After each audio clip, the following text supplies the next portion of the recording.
thank you, Ray, and thank you all for inviting me here today. I won't take too long. I know how terrible it is to have the pre-dinner speaker when you haven't eaten since 1 o'clock, but I did want to say a few things about Christodora, why I'm drawn to it, why I was so pleased as I've educated myself a little bit in the past few weeks about its mission and its history and its purposes.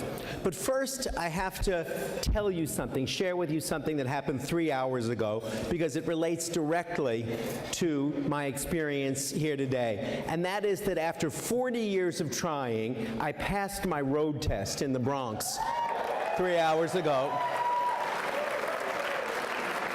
And for the first time in my life, I am now a licensed driver, having started in the attempt 40 years ago in high school, and having failed at every turn since.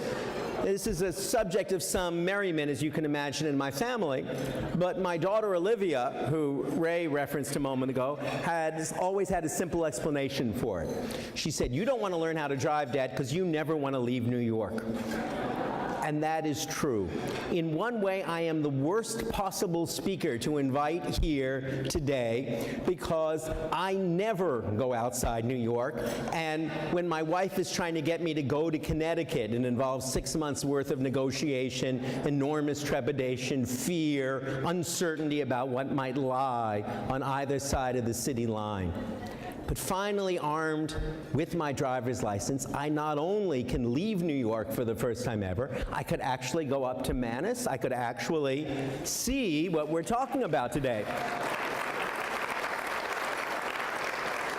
And yet, in another way, what's been striking me as I've talked to Ray, as I've talked to Judith, as I've talked to Matthew, as I've talked to so many people who are involved with this extraordinary program, is that in so many ways you can understand its mission, you can understand its purposes, and even its history, if you think of it in some ways in New York terms. Because I'm sure this is true for everybody in this room. The thing that all the people who are involved with this remarkable program have tried to explain to me over and over again is that though the mechanism seems simple and hallowed and historical, that is, you're taking city kids, mostly underprivileged city kids, and you're taking them out and letting them experience the country for the first time, what everybody has always tried to explain to me again and again is that's not what it's about.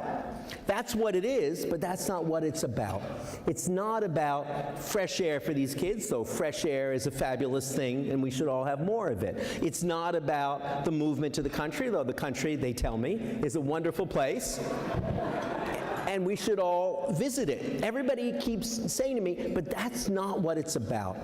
It's a great historical monument, if you think of it. If you think about how much the New York we all know changes all the time. If you think how unrecognizable the New York some of us may have found 30 years ago is to the New York we have now. And then you think about an organization that has been following one mission statement for more than 100 years. That in itself is an astonishing thing. And then if you expand your view a little bit and you think about all of the types and varieties, the ethnic groups arriving one after another, struggling to make sense of the city, and then their kids being offered the possibility to see something outside the city. And I don't see that as the work of assimilation, word I kind of hate. I see it as the work of self-definition, of the way we all need and can only define ourselves, who we are, by seeing our world from a new perspective.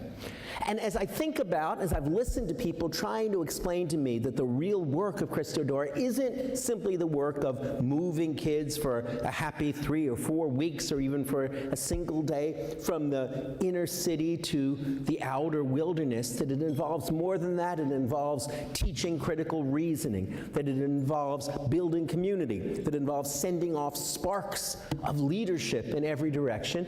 My thoughts turned to a New York story that I know very well and that I've often talked about and even have obsessed about over the years, and that's the story of the one piece of rural America that I know well, Central Park.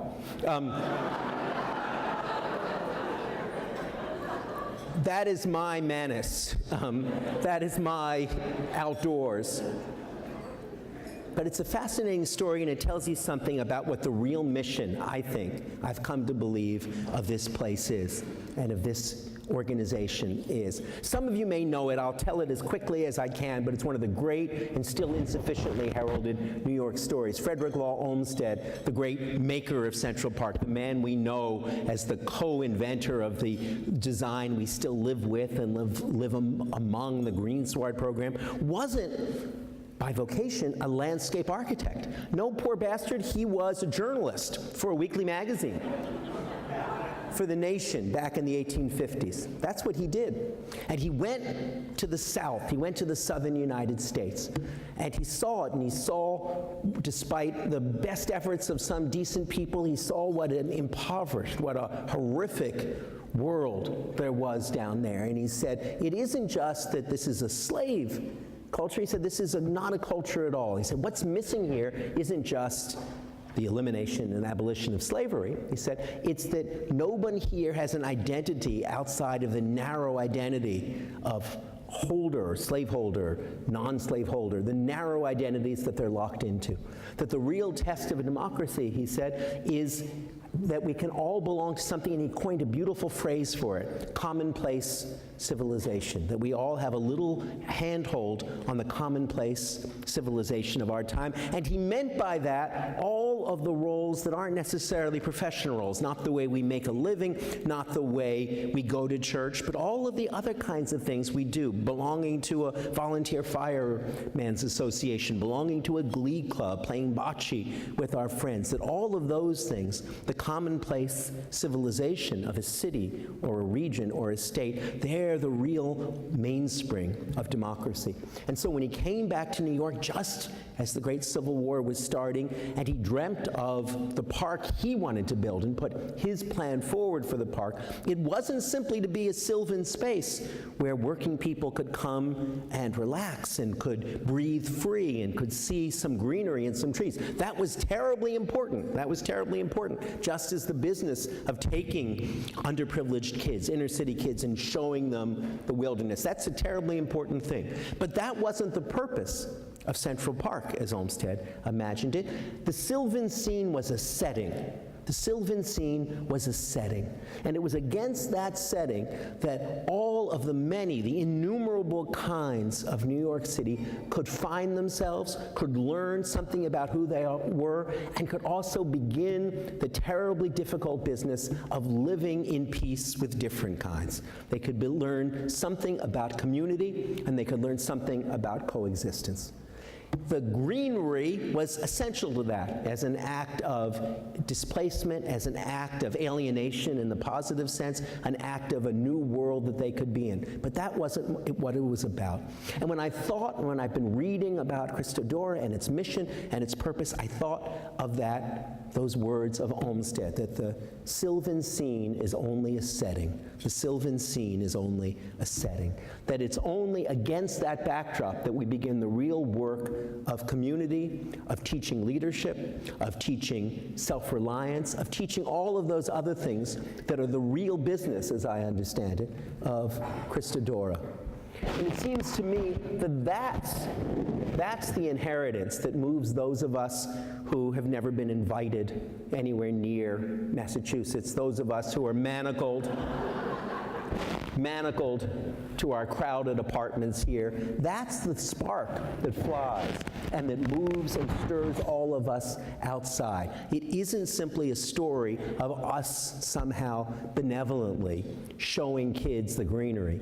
It's that we all learn together that the sylvan scene is a setting for our own recreation and rediscovery of ourselves as citizens.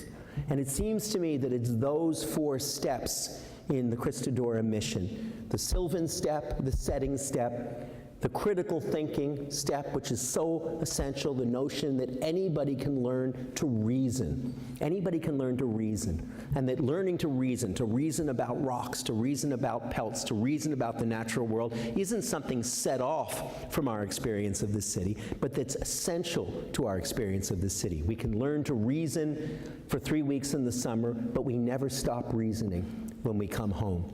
That mission, the setting, the scene, the study of critical reason, the building of community, and above all, the enrichment of our idea of citizenship. That's what my reading of Christodora is all about. And now that I have my license, I will rent a car.